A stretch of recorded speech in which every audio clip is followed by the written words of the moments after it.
Yes, आज हम लोग पढ़ने वाले हैं एक्सपोनेंट्स ऑफ रियल नंबर्स। चलिए टॉपिक डाल देते हैं हम लोग, एक्सपोनेंट्स ऑफ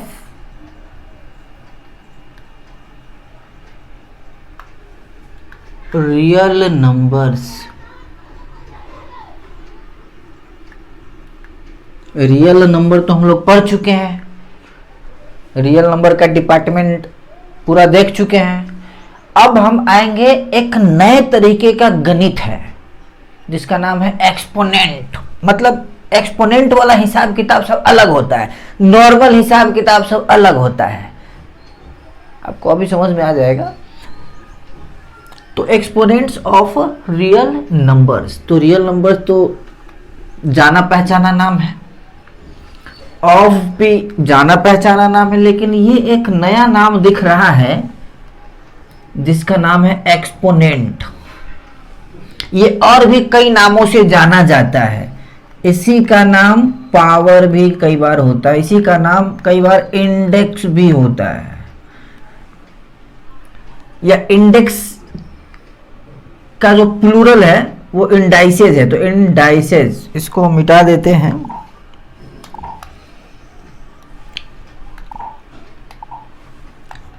कुछ लोग इंडिसेस भी बोलते हैं, सबका अपना अपना हिसाब किताब है, अलग अलग जगह अलग अलग लैंग्वेज। एक्सपोनेंट्स, पावर्स और इंडाइसेस या इंडिसेस जो भी कहो, ये सब एक ही का नाम है। इंडाइसेस प्लूरल हो गया, इसका सिंगुलर देखेंगे तो इंडेक्स होता है। एक्सपोनेंट्स भी प्लूरल है, सिंगुलर में देखेंगे तो ये एक्सपोनेंट होगा। एक पीस की बात करेंगे तो एक्सपोनेंट होगा, ज़्यादा की बात करेंगे तो एक्सपोनेंट्स होगा। उसी तरीके से ये सब में एस का वही मतलब है, मतलब पावर क्या है, कोई चीज़ है, और उसी तरीके का और भी बहुत सारी बातें करें तो वो पावर्स हो जाता है। तो उसका अपना हिसाब किताब है, वही हम लोग पढ़ेंगे। Exponents of real number. तो सबसे पहले हम लोग ये जानेंगे कि एक्सपोनेंट कहते किसको हैं। अलग अलग नाम तो देख लिए इसके, एक्सपोनेंट का नाम पावर है, इंडाइसेस भी है। हम लोगों को पावर पहले से पता है, पावर 2 to the power 3, ऐसा पता है ना। हम लोग 9 में आ गए हैं तो ऑब्वियसली पता ही होगा। तो पावर हम लोगों को पहले से पता है, तो पावर का ही अलग अलग नाम है, इंडाइसेस हो गया, एक्सपोनेंट्स हो गया। तो ये मालूम होना चाहिए कि पावर का ही ये सब नाम है। बाकी आपके दिमाग में तो पावर है ही, पावर का हिसाब किताब भी होगा ही बहुत सारा। वो सारा हिसाब किताब यहाँ पे भी हम लोग रिवाइज करेंगे। तो एक्सपोनेंट कहते किसको, जैसे अगर आप कुछ इस तरह से लिखते हैं, मान लीजिए एक कोई रियल नंबर है, ये जो है ना, किस चीज का पावर, किस चीज के एक्सपोनेंट की बात कर रहे थे, रियल नंबर की। तो मान लीजिए ए कोई भी रियल नंबर है, रेशनल है चाहे इरेशनल है। अगर रेशनल वाला सीन लेंगे तो ये p/q के फॉर्मेट में एज्यूम करना माइंड में अपना, और अगर इरेशनल वाला लोगे तो ये कुछ √3, √5 या इस तरीके का और भी जो होता है वो सब हो सकता है। इसलिए हम सिर्फ सिंगल ही लिखे, नहीं तो a/b लिखेंगे तो फिर वो रेशनल नंबर वाला हिसाब किताब में काउंट हो जाएगा। वो हम इन जनरल बात कर रहे हैं, रियल नंबर की बात कर रहे हैं। तो a कोई भी रियल नंबर है और इसका इस तरह से लिखा हुआ है n, तो इसका इसमें इस तरह से जो लिखते हैं ना, तो इसमें ये जो होता है इसी को हम लोग कहते हैं पावर। इसको हम लोग कैसे पढ़ते हैं, a to the power 4 ऐसे पढ़ते हैं हम लोग। अगर 4 लिख दे तो a to the power 4, 3 लिख दे तो a³ भी बोलते हैं, वैसे a to the power 3 भी बोल सकते हैं, कोई दिक्कत नहीं है। 2 लिख देंगे तो a² हो जाएगा, या a to the power 2 भी बोल सकते हैं, कोई दिक्कत नहीं है। तो और स्पेशल नाम भी दे दिए हुए हैं, लेकिन ये जो होता है इसी का नाम है पावर, या इसी का ये सब भी नाम है क्या, एक्सपोनेंट, इंडाइसेस। बात समझ में आएगा। और ये जो होता है ये होता है बेस। बेस, ये जो पावर है ये हवा में जो लटका हुआ टाइप का दिख रहा है, उसको सपोर्ट चाहिए ना कुछ लटकने के लिए, जिसके ऊपर ये रहेगा। तो ये n किसके ऊपर है, किसके ऊपर है, a के ऊपर है। तो ऊपर वाला पावर हो गया और नीचे वाला बेस हो गया। बिना बेस के पावर कहां से मिलेगा, धरती पे है तभी तो कुछ कर सकते हैं। बात समझ रहे हो ना, कुछ बेस चाहिए ना। हम लोग पावर हो गए, हम लोग का पावर मिला हुआ, हम लोग का बेस क्या है, धरती है, तो इसका ही बेस है, और उसके ऊपर कुछ वैल्यूज आ गए हैं जो यहाँ पे n लिखे हैं, और n कुछ भी हो सकता है, अलग अलग केस लेंगे। n क्या हो सकता है, रियल नंबर होगा कोई भी, हाँ n रियल नंबर होगा कोई भी, क्योंकि रियल नंबर की ही बात कर रहे हैं, तो ये तो रियल नंबर था ही, ये भी क्या होगा, रियल नंबर होगा। रियल नंबर होगा मतलब या तो रेशनल होगा या इरेशनल होगा। रेशनल में बात करें तो या तो इंटीजर होगा, पॉजिटिव होगा, नेगेटिव होगा, जीरो होगा, यही सब हो सकता है। मतलब कि ये जो पावर है ये क्या हो सकता है, कोई भी रियल नंबर हो सकता है। ये बेस जो है वो भी कोई रियल नंबर है, और ये जो n है वो भी कोई रियल नंबर हो सकता है। या आप चाहे तो उसको बाउंड्रीज भी दे सकते हैं कि नहीं भाई सिर्फ नेचुरल रहेगा या सिर्फ पॉजिटिव इंटीजर रहेगा, उसका अपना हिसाब किताब कर सकते हैं। निगेटिव का अलग हिसाब किताब है, वो सब देखेंगे हम लोग। तो a to the power n, बात समझ में आ गया। एक्सपोनेंट क्या होता है वो क्लियर हो गया। एक्सपोनेंट समझ गया किसको बोलते हैं। जैसे एग्जाम्पल के तौर पे अगर ऐसे लिखा हुआ है, कभी ऐसा मिल गया, तो इसमें ये क्या है, ये क्या है, यही है एक्सपोनेंट या पावर, और ये क्या है, बेस।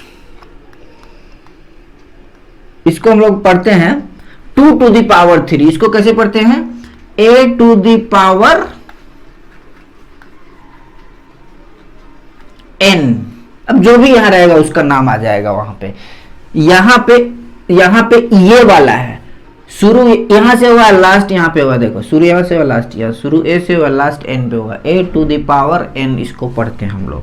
इसको क्या पढ़ेंगे, yes 2 to the power 3, yes 2 to the power 2 to the power 2 to the power 3, 2 के पावर 3 या एक्सपोनेंट 3। बात समझ रहे हो ना। अच्छा, इसका एक अलग ही गणित है, बड़ा मजेदार गणित है इसका। कई बार बच्चों को बहुत रुलाता भी है इसके सवाल। देखेंगे इसका क्या गणित है, हम लोग पूरा गणित समझेंगे इसका हम लोग। अच्छा, ये था पॉजिटिव, ये जो अभी लिखे a to the power n, ये तो पढ़े हैं अभी। a to the power n लिखाएगा, ऐसा दिखेगा, ऐसा दिखेगा मतलब a के पावर n पढ़ाएगा, ऐसा लिखाएगा, ऐसा पढ़ाएगा, लेकिन समझ में क्या आएगा, ठीक है, लिखाएगा पढ़ाएगा, लेकिन कुछ समझ में भी तो आना चाहिए ना। मतलब इसका कुछ मीनिंग होगा, कुछ मतलब होगा, ये कुछ कहना चाहता होगा, ठीक है। ऐसे लिखाएगा, ऐसे पढ़ाएगा, लेकिन इसका मतलब भी तो होगा कुछ, तो मतलब समझेंगे हम लोग। चलिए एग्जाम्पल लेते हैं हम लोग। मान लीजिए a to the power n लिखे हैं, इसका मतलब a into a into a into a into a dot dot dot dot n times a होगा। a to the power n का क्या मतलब होगा, ये मतलब होगा। जहां पे अभी हम n जो ले रहे हैं अलग अलग केस में, n जो है वो अभी हम ले रहे हैं पॉजिटिव इंटीजर। शॉर्ट में आप चाहे तो, अब गणित तो शॉर्ट वाला सब्जेक्ट ही है, इसको और चाहे तो ऐसे शॉर्ट करके लिख सकते हैं। n बराबर नहीं देना, ऐसा सिंबल देना, ऐसा। इसका मतलब हुआ belongs to, n belongs to कौन सेट, कौन सेट से बिलोंग करेगा ये n। तो अभी हम पॉजिटिव इंटीजर की बात किए हैं, तो z प्लस लिख दो। z मतलब इंटीजर, प्लस मतलब पॉजिटिव इंटीजर, z माइनस मतलब नेगेटिव इंटीजर। ये सिंबल्स है, जैसे उधर था ना नेचुरल नंबर, होल नंबर वगैरह का, उसी तरह से ऐसे लिख सकते हैं। ऐसा कोई जरूरी नहीं है क्लास 9 में लिखना, लेकिन थोड़ा सा बता दिए हैं क्योंकि सीनियर क्लासेस में ऐसे लिखना पड़ेगा आपको। इस तरह के सीन को ऐसे लिखना है, मतलब और शॉर्ट करना है आप। तो a to the power n का मतलब ये हुआ। इसको एग्जाम्पल से ज्यादा क्लियर कर पाएंगे हम। मान लीजिए लिखते हैं 2 टू द पावर 3, इसका क्या मतलब होगा, 2 इंटू 2 इंटू 2। ये जितना लिखा है ना, ये चीज उतना बार मल्टीप्लाई करना है। 2 टू द पावर 3 मतलब 2 इंटू 2 इंटू 2 इंटू 2। अगर मैं लिखता हूं 2 टू द पावर 5, तो इसका मतलब 2 into 2 into 2 into 2 into 2 into 2 मतलब 2 के पावर 2 इंटू 2 क्या बार 5 बार। ये मतलब है इसका। मतलब गणित में हर रिप्रेजेंटेशन का ना एक मतलब निकलता है। तो इस तरह से अगर कभी भी दुनिया में कुछ लिखा हुआ मिले तो उससे यही मतलब निकालना है कि ऐसा कुछ होगा। 2 टू द पावर जो भी है उसके हिसाब से मतलब निकालना है। अभी जो हम बात कर रहे हैं वो n पॉजिटिव इंटीजर लेके बात कर रहे हैं। निगेटिव इंटीजर के केस में क्या होता है वो भी देखेंगे। 0 हो जाएगा तो क्या होगा वो भी देखेंगे। चलिए अभी देख ही लेते हैं। अगर हम लिखते हैं 2 टू द पावर 1, 0 पे डायरेक्ट नहीं आते हैं। 2 टू द पावर, अगर हम लिखते हैं 2 टू द पावर 1 तो ये क्या हो गया 2 लिखना है। अब एक ही पीस 2 है। अरे इसका मतलब था 2 के पावर 5 का मतलब 5 पीस 2 है, सबको गुना कर दो। 2 के पावर 3 का मतलब 3 पीस 2 है, सबको गुना कर दो। देख रहे हो ना। तो 2 के पावर 1 का मतलब क्या हुआ 1 और 2 है, अब गुना क्या करना है वही होगा, तो 2 हो गया आंसर। 2 के पावर 1 मतलब 2, गुना करने की बात ही नहीं है। अच्छा, और अगर थोड़ा सा आप नीचे जाएं 0 की तरफ ऐसा, तो 2 के पावर 0 क्या होना चाहिए? यह सोचो जरा, 2 के पावर 0 क्या होना चाहिए? 2 के पावर 1 तक तो समझ में आ रहा है भाई, एक पीस 2 है वो रहेगा तो है, कोई भी वैल्यू हो सकता है। 2 ये नहीं है तो समझने के लिए आपका मन है 7 तो 7 ले लीजिए, 1000 तो 1000 ले लीजिए, नियम यही रहेगा। 1000 के पावर 5 हो जाएगा तो क्या मतलब हुआ 1000 5 पीस है, 1000 इंटू 1000 इंटू 1000 इंटू 1000 इस तरह से 5 बार कर देना है। लेकिन 2 के पावर 0 का क्या मतलब, कितना वैल्यू आना चाहिए इसका? 2 के पावर 1 का वैल्यू तो 2 आ रहा है, लेकिन 2 के पावर 0 का वैल्यू कितना होगा? दिमाग लगाओ, सोचो 2 के पावर 0 कितना होना चाहिए? सोचने वाले ने बहुत सोचा। अभी आपको ये सोचने की जरूरत नहीं है, आप चाहे तो एंटरटेनमेंट के लिए सोच सकते हैं, लेकिन सोचने वाले ने बहुत सोचा हुआ और इसका सॉल्यूशन निकाल चुके हैं हम लोग। 2 टू द पावर 0 जो होगा वो क्या होगा 1। हाँ, ये कैसे 2 के पावर 0 1, ये कैसे होगा? 2 के पावर 0 का मतलब तो ये हुआ ना कि 0 को 2 है, मतलब 2 है ये नहीं है, तो 1 कैसे हो गया? तो 2 नहीं है लेकिन आंसर 1 हो गया। इसका गणित आपको आगे समझ में आ जाएगा, और भी कुछ नियम कानून पढ़ने वाले, लॉज ऑफ इंडिसेस पढ़ेंगे, लॉज ऑफ एक्सपोनेंट्स भी बोल सकते हैं या लॉज ऑफ पावर बोल सकते हैं। जब पढ़ेंगे तो आपको पावर का पावर समझ में आएगा कि मतलब क्या होता है, और विशेष में ही तो आपको टेम्पोररी मतलब समझाए हैं। तो 2 टू द पावर 0 जो है वो 1 आएगा। कैसे आएगा इसी वीडियो में पता चल जाएगा आपको। अच्छा, 2 के पावर 0 क्या 3 के पावर 0 रहे, ये भी 1 ही होगा। ओ माय गॉड, इतना खतरनाक है 0। भाई 0 को छोटा मोटा मत समझना, ये बहुत बहुत बड़े बड़े कांड करता है ये।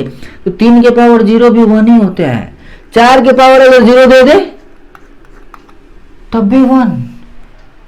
सही में भाई ये बहुत खतरनाक चीज है। 0 जो है ये कोई मामूली चीज नहीं है। 0 को समझना मुश्किल ही नहीं है, नामुमकिन है।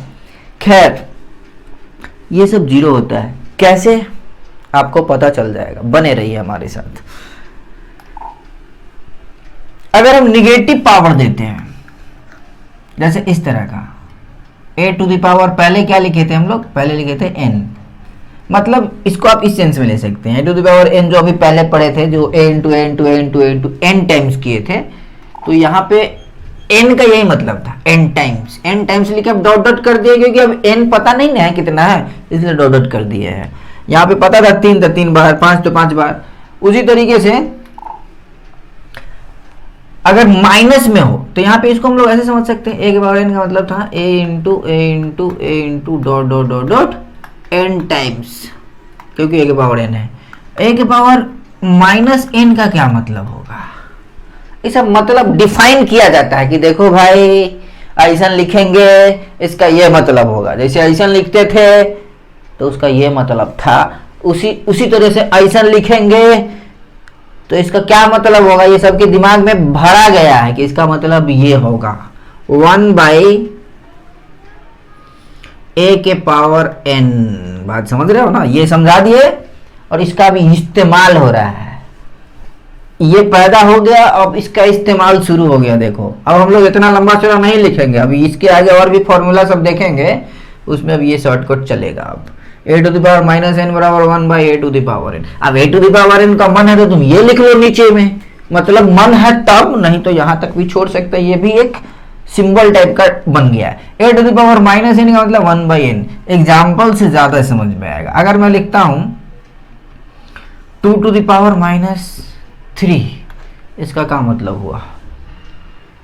सोचो सोचो सोचो सोचो, क्या मतलब हुआ इसका? a के जगह पे क्या आ गया है? 2। देखो ना पैटर्न, देखो ना, ये फॉर्मूला हो गया, ये फॉर्मूला हो गया। और इस फॉर्मूले पे ये सवाल, तो 2 के पावर -3, तो यहां पे देखो an किस हिसाब से चल रहा है? 1/, ये चीज माइनस इसका हट गया और ये चीज नीचे आ गया, ये 2 के पावर 3 बन गया। देखो ना वैसा ही हो गया ना, यहाँ का माइनस हट गया है, क्या दिखा? a to the power n, जो कि नीचे आ गया। मतलब आप ये समझ सकते हैं शॉर्टकट कि यहाँ अगर माइनस हटाना है तो 1/2 टू द पावर ये कर दो इस तरह से। और एग्जांपल ले लेते हैं 4 टू द पावर -6, इसका क्या मतलब हुआ?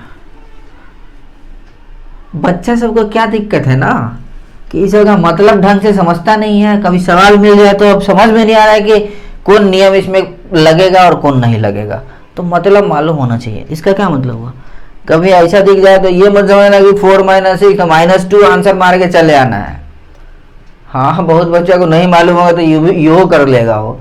4 टू द पावर -6, इसका क्या मतलब हुआ? इसका मतलब हुआ 1/4 टू द पावर 6। अब 4 टू द पावर 6 तो आप बड़े आराम से निकाल सकते हैं। 4 × 4 × 4 × 4 × 4 × 4 × 4, 6 बार कर देना है। 4 4 4 4 4 आ जाएगा वैल्यू, तो 1/, उतना मतलब अच्छा खासा वैल्यू दिखेगा। ये बात समझ में आ रहा है? निगेटिव पावर, किसी भी रियल नंबर का जब निगेटिव पावर देते हैं तो उसका आंसर पॉजिटिव पावर में आता है। 1/, करके है, लेकिन बात समझ में आ रही है? डिफाइन किया गया है, गणित में चीजें डिफाइन की जाती है कि किसका क्या मतलब होगा और ये कैसे काम करेगा। इसका ये मतलब है और ये, इसका ये मतलब है और ये काम ऐसे कर रहा है। बात समझ में आ रहा है ना? Positive negative power. एक और होता है जीरो पावर, तो जीरो पावर में 1 कैसे हो गया वो आपको पता चल जाएगा। कुछ लॉज है, लॉज ऑफ एक्सपोनेंट्स। तो इसके कई नियम हैं। तो फर्स्ट लॉ है, फर्स्ट लॉ, कोई भी रियल नंबर है, इसका पावर मान लो m है और सेम रियल नंबर है, सेम टू सेम, जो 2 यहाँ तो 2 यहाँ, 4 यहाँ तो 4 यहाँ, √2 यहाँ है तो √2 यहाँ, मतलब रियल नंबर है तो रूट में भी तो हो सकता है, उस तरह का, उस प्रजाति का भी तो हो सकता है। और यहाँ अलग पावर है, a to the power m into a to the power n बराबर a to the power m plus n। बात समझ रहे हो? इसका गणित समझ में आ रहा है? बेस सेम है तो पावर ऐड हो जाता है, लेकिन कैसे? हाउ देख लेते हैं। a to the power m into a to the power n का मतलब पे चलते हैं। इसका मतलब क्या होता है? a to the power n का मतलब क्या हुआ? a into a into a into dot dot dot dot m times into फिर से a into a into a into a into dot dot dot dot n times. तो overall कितने times a हो गए? जोड़ लो, total m plus n times हो गए। कितने हो गए टोटल? कितने टाइम्स हो गए? a into a into a into dot dot dot dot हो गया, ये कुल मिला के m प्लस n टाइम्स, क्योंकि m प्लस n को पीछे टोटल a। इसको हम लोग ऐसे तो लिख सकते हैं ना डिफिनेशन के हिसाब से, a के पावर m प्लस n, क्योंकि a के पावर m प्लस n का क्या मतलब होता है? a m plus n times, यही तो है ना पावर का, तो ये मतलब होता है। a के पावर n का क्या मतलब होता था? a n टाइम्स इंटू, इसका क्या मतलब है? a कितना टाइम्स इंटू है? m प्लस n टाइम्स, तो इसको तो ऐसे भी लिख सकते हैं ना, a के पावर m प्लस n, इसका मतलब ही हुआ a m plus n times. इसको ऐसे भी ब्रैकेट भी दे सकते हैं, कोई दिक्कत नहीं है। इसको आप ब्रैकेट में लिखिए अगर आपको ज़्यादा दिक्कत है तो। कई बार ऐसे भी लिखा मिल जाएगा आपको बुक में m प्लस n टाइप का, इसका मतलब है कि ये सब साथ में है, वो दिख जाता है कि ये इस साइज दोनों का सेम है ना, मतलब साथ में होगा। यस, तो ये था फर्स्ट लॉ। सेकेंड लॉ पे चलते हैं। इसका सेकेंड लॉ है कि अगर a to the power m by a to the power n है, जहां a कोई भी रियल नंबर हो सकता है, बराबर a to the power m माइनस n, a to the power m by a to the power n होगा, बराबर हो जाएगा a to the power m माइनस n। कैसे हो जाएगा? तो a to the power m by a to the power n को लिख सकते हैं हम लोग ऐसे, a to the power m into 1 by a to the power n। हाँ, नहीं लिख सकते हैं क्या? ये क्या हो जाएगा? इस पूरे को क्या लिख पाएंगे हम लोग? उधर डिफाइन किए थे ना हम लोग, a to the power m into a to the power minus n नहीं लिख सकते, इसी को माइनस n करना था ये फार्मूला। तो अब बेस सेम तो पढ़े थे इससे पहले, अब इसके बाद इससे पहले वाला नियम लगा दो, ये बेस सेम तो पावर ऐड हो जाता है, तो बेस सेम तो पावर ऐड हो जाएगा m माइनस n हो जाएगा। यस, बात समझ में आ रहा है ना? तो ये भी फॉर्मूला है, a to the power m by a to the power n is equal to a to the power m माइनस n। इस फॉर्मूला याद रखना है, यही सब लॉ से तो सवाल बनता है। बच्चे को नॉर्मल कैलकुलेशन में दिक्कत हो जाता है, क्योंकि नॉर्मल कैलकुलेशन में यही सब नियम कानून काम आता है जो पावर वाला है। चलिए अगले नियम पे चलते हैं, थर्ड लॉ। इसका तीसरा नियम है कि अगर a to the power m to the power n है, a to the power m to the power, बहुत इंपॉर्टेंट लॉ है ये, a to the power m to the power n है, तो इसका मतलब ये हुआ कि a to the power m into n।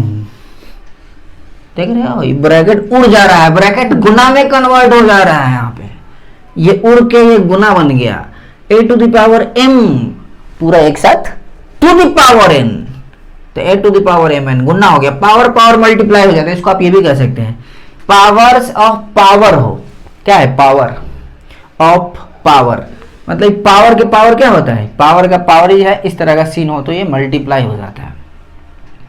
या इसको आप ऐसे भी चाहे तो लिख सकते हैं, ये तो और ज्यादा मतलब बहुत इसका बहुत यूज करता है सवाल में, इसको यहां कर दो और इसको यहां कर दो, इसको आप ऐसे भी सोच सकते हैं, ये अलग एंगल हो गया देखने का। बात समझ में आ रहा है क्या हो रहा है? ये और ये में थोड़ा सा डिफरेंस देखने को मिल रहा है। यहाँ पे a to the power m to the power n था, इस गेम का इस्तेमाल करके, मतलब इस फॉर्मूला का इस्तेमाल करके बहुत सवाल मिलेगा आपको। a to the power m to the power n को आप चाहे या आपका मन हो तो आप n यहाँ कर लो, m यहाँ कर लो, मतलब a to the power n to the power m करके ऐसा करके लिख सकते हो, लेकिन दोनों का मतलब यही होगा।